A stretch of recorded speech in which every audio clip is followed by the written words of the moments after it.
नमस्कार दोस्तों, और आपका स्वागत है एक बार फिर से मेरे चैनल पर, जिसका नाम है कुलवी सिराजी ब्लॉगर और मेरा नाम है सेना ठाकुर। और आज जो है वो है 14 अगस्त शनिवार और इस वक्त बज रहे हैं 12। और मैं एक ब्लॉगर हूँ, ये तो आप अच्छी तरह से जानते हैं, लेकिन हो सकता है आप ये भी जानते हो कि मैं एक टीचर भी हूँ। काफी दिनों से जो है मेरा कोई ब्लॉग नहीं आया और आज मैं सोच रही हूँ कि ये मैं ब्लॉग बना देती हूँ, क्योंकि मैं बहुत दिनों से जो है इस विषय में सोच रही थी और मैंने मटेरियल भी इकट्ठा करके रखा हुआ था। तो आज इस विषय में मैं ज़रूर बात करना चाहती हूँ। ये एक बहुत ही इम्पोर्टेंट विषय होना चाहिए जो कि नहीं है इस वक्त, जिस पर सरकारों को सबसे ज़्यादा जो है सोचने की ज़रूरत है, लेकिन वो नहीं सोच रही। फ्रेंड्स, एक अध्यापिका होने के नाते मैंने सोचा कि हमें जो है अपने बच्चों से इस विषय में कोई राय लेनी चाहिए, हमें उनसे पूछना चाहिए, बात करनी चाहिए कि इस वक्त जो है उनको पढ़ाई से संबंधित या ऑनलाइन पढ़ाई से संबंधित किस किस तरह की समस्याएं आ रही हैं। और उससे संबंधित हमने उनको छोटी छोटी वीडियोस बनाने के लिए कहा कि आप हमें जो है वीडियो के थ्रू ये बताएं कि आपको किस तरह की समस्याएं ऑनलाइन पढ़ाई से आ रही हैं, आपकी पढ़ाई के अलावा आपके स्वास्थ्य पर इसके जो है क्या प्रभाव पड़ रहे हैं। क्योंकि जिस मोबाइल से हम हमेशा बच्चों को दूर रहने के लिए कहते थे, अब जो है बच्चे 24 घंटे उस मोबाइल पर ही लगे रहते हैं। नमस्कार, मेरा नाम अभय ठाकुर है। आज मैं ऑनलाइन क्लास के बारे में कुछ कहना चाहता हूँ कि किस तरह मुझे ऑनलाइन क्लास में परेशानी आ रही है। जो बात स्कूल में बैठकर पढ़ाई में होती थी, वो बात ऑनलाइन क्लास में नहीं होती। ऑनलाइन क्लास में मुझे फायदा कम और नुकसान ज्यादा हो रहा है। मेरी आंखों में पहले से ही प्रॉब्लम है और ऑनलाइन क्लास से मुझे आंखों में बहुत ज्यादा प्रॉब्लम हो रही है, क्योंकि पहले तो 2-3 घंटे फोन के पास बैठना पड़ता था और बाद में होमवर्क करने के लिए फोन के पास बैठना पड़ता है। इस तरह से मुझे ऑनलाइन क्लास में फायदा कम और नुकसान ज्यादा हो रहा है। धन्यवाद। मेरा नाम कृतिका है। मैं STA मिशन स्कूल आनी की छात्रा हूँ। मैं 4ठी कक्षा में पढ़ती हूँ। मोबाइल फोन पर पढ़ाई करने से मुझे ये समस्या है कि जैसा स्कूल में मुझे पढ़ने में मज़ा आता था, अब वैसा कुछ नहीं है। मोबाइल फ़ोन पर पढ़ाई करने से मेरी आंखों पर बुरा असर हो रहा है। मेरी आंखें लाल हो रही है। मुझे स्कूल की बहुत याद आती है। तो इस तरह से उन बच्चों की जो हेल्थ है वो बुरी तरह से प्रभावित हुई है। बच्चों की आंखों पे तो बहुत ही बुरा असर हुआ है। यहाँ तक कि हमारे स्कूल में जो है कुछ केसेस ऐसे भी आए हैं जिसमें बच्चों को जो है बिल्कुल मना कर दिया गया है कि वो मोबाइल से बिल्कुल ही दूर रहें, चाहे कुछ भी हो जाए उनको मोबाइल से पढ़ाई ना करवाएं। और एक रिक्वेस्ट तो मुझे ये तक आई थी कि हम जो है बच्चे को स्कूल भेजना चाहते हैं, क्योंकि डॉक्टर ने उसको मना ही कर दिया है मोबाइल से पढ़ाई करने के लिए, तो हमारे पास और कोई भी ऑप्शन नहीं है कि हम जो है बच्चे को स्कूल भेजें। तो इस तरह की समस्याएं हमें भेजी गई है बच्चों के द्वारा, जो मैं आपको दिखाना चाहती हूँ इस वीडियो में। और ये वीडियो मैंने पूरी जो है इसीलिए बनाई है ताकि जो हमारे प्रशासन है, जो बुद्धिजीवी है, ना केवल सरकार, जो बुद्धिजीवी वर्ग है हमारे देश का, वो ये सोचे कि शिक्षा आगे कैसे जो है जारी रखी जा सकती है। क्योंकि ऑनलाइन जो पढ़ाई है ये कंटिन्यू कोई भी विकल्प नहीं हो सकता है ये जो कोरोना है ये अभी खत्म ना हो, इसको खत्म होने में काफी लंबा समय लगने वाला है, क्योंकि एक लहर आई, फिर दूसरी लहर आई, अभी तीसरी लहर आने की जो संभावना बताई जा रही थी। आजकल केसेस वैसे ही बढ़ने शुरू हो गए हैं, हो सकता है तो तीसरी लहर जल्दी आ जाएगी। तो 1 साल और जो है हो सकता है हम इसकी वजह से प्रभावित रहें। और एक समस्या अभी और सामने आई है कि वैक्सीनेशन के बावजूद जो है लोग इन्फेक्ट हो रहे हैं। केरला में ये जो है केसेस आए हैं, 40,000 केसेस जो है वैक्सीनेशन के बाद भी पॉजिटिव आए हैं। तो इसकी कोई गारंटी नहीं है कि वैक्सीनेशन के बाद जो है पॉजिटिव नहीं आ सकते। तो ये बहुत बड़ी चुनौती सरकारों के लिए होने वाली है। तो सरकारों को जो है इस पर सोचने की ज़रूरत है कि इसके लिए कोई विकल्प ढूंढा जाए, वो कोई ना कोई नीति बनाए कि किस तरह से जो है कक्षाएं जो है वो शुरू हो जाएं और बच्चों की पढ़ाई किस तरह से हो। क्योंकि आपको पता है बाकी सभी चीज़ें जो है वो खुली रखी गई हैं। आप शादियां देखिए वो हो रही है, फंक्शंस हो रहे हैं उसमें गैदरिंग हो रही है, रैलियां हो रही है उसमें गैदरिंग हो रही है, बाकी जो फंक्शंस है वो भी चल रहे हैं। तो मुझे एक चीज इसमें समझ नहीं आती है कि क्या कोरोना सिर्फ बच्चे ही घर लाएंगे बाहर से? क्या वो पेरेंट्स नहीं लाएंगे जो इन फंक्शंस में जाते हैं? क्या उन पेरेंट्स से बच्चों को कोरोना नहीं हो सकता है? तो ये सोचने की जरूरत है कि एजुकेशन को जो है इफेक्ट ना होने दिया जाए, तो उसके लिए कोई एक ऐसी नीति बनाई जाए कि बच्चे स्कूल आए और वो पढ़ाई करें, लेकिन किस तरह से स्कूल खोले जाएं इसके लिए कोई ना कोई प्लानिंग करना जो है बहुत जरूरी है, क्योंकि शिक्षा को बाधित इतने लंबे समय तक नहीं किया जा सकता है। शिक्षा बुरी तरह से प्रभावित हुई है। हम अपने स्कूल में एक अध्यापक होने के नाते मुझे अच्छे से पता है कि कितने बच्चे जो है ऑनलाइन पढ़ाई कर रहे हैं, कितने नहीं कर रहे हैं। बहुत ही कम बच्चे हैं जो ऑनलाइन क्लासेस में आते हैं।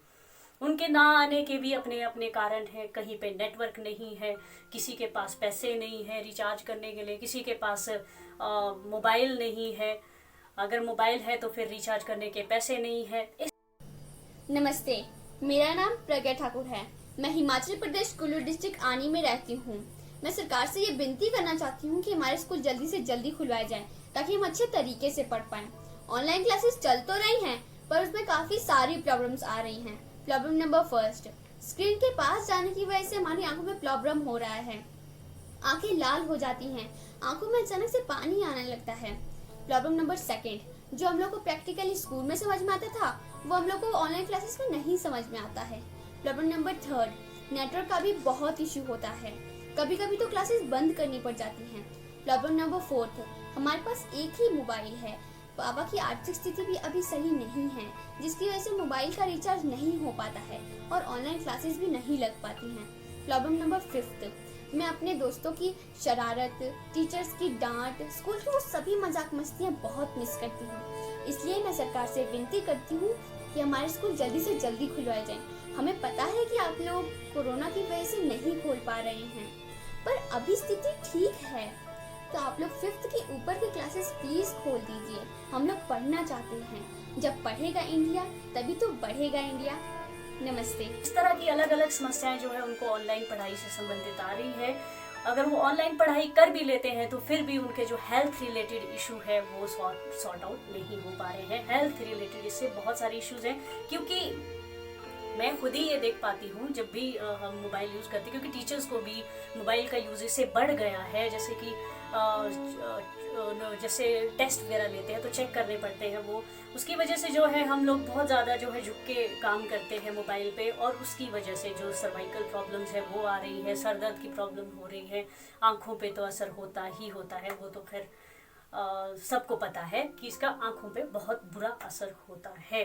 Good morning, ma'am. My name is Swastika Mia and I am a student of class 7.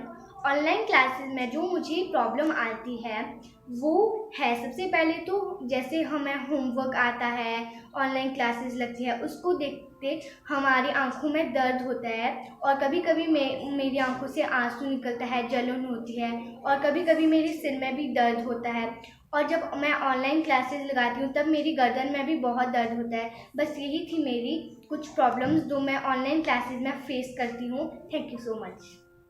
तो इसलिए मेरा ये मानना है कि सभी लोग जो भी मेरी इस वीडियो को देख रहे हैं, जो मुझे सुन रहे हैं, वो प्लीज़ इस वीडियो को ज़्यादा शेयर करें, ज़्यादा से ज़्यादा शेयर करें, ताकि लोगों तक ये बात पहुँचे कि कितना मुश्किल ये वक्त है, क्यों हमें जो है कदम लेने की ज़रूरत है इस वक्त। और मुझे लगता है कि जो पढ़ाई है इसको सबसे लास्ट पे कर दिया गया है प्लानिंग के तौर पर। बाकी चीज़ों के लिए प्लानिंग की जाती है, ये खोला जाएगा, वो खोला जाएगा, शादियाँ होनी शुरू हो जाएगी, शादियों में लोगों को बुलाया जाएगा, और जिम खोले जाएंगे, होटल्स खोले जाएंगे, बाजार खोले जाएंगे। माना कि इसमें आर्थिक नज़रिए से ये बहुत इम्पोर्टेंट है, क्योंकि आर्थिकी को हम बहुत समय तक बंद नहीं रख सकते हैं, लेकिन क्या शादियाँ पढ़ाई से ज़्यादा ज़रूरी? आप समझना चाहिए हम लोगों को कि जो पढ़ाई है वो बच्चों के फ्यूचर के लिए बहुत ज़्यादा ज़रूरी है। यहाँ से जो मैं आज देख रही हूँ, 100 में से लगभग 10 या 20 बच्चे जो हैं वो ही आगे जाकर अपने भविष्य को सुधारेंगे, और बाकियों का जो भविष्य है वो गर्त में जा रहा है। ये बहुत ही खतरनाक चीज है। इतने लंबे समय तक पढ़ाई को रोके रखना बहुत ही खतरनाक है।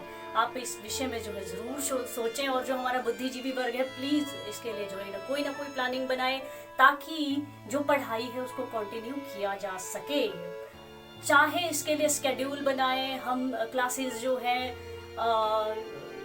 शिफ्ट्स में लगा सकते हैं, सुबह शाम अलग अलग पीरियड में लगा सकते हैं। कोई ना कोई प्लान इसके लिए बनाया जाना बहुत ज़्यादा ज़रूरी है। हमें तो एक हफ्ता स्कूल नहीं खुलते, चौथे दिन मैसेज आ जाता है कि भाई अब जो है स्कूल बंद किए जा रहे हैं। हफ्ते भर स्कूल खुला था 9 दिन, अभी फिर बंद कर दिए जा रहे हैं।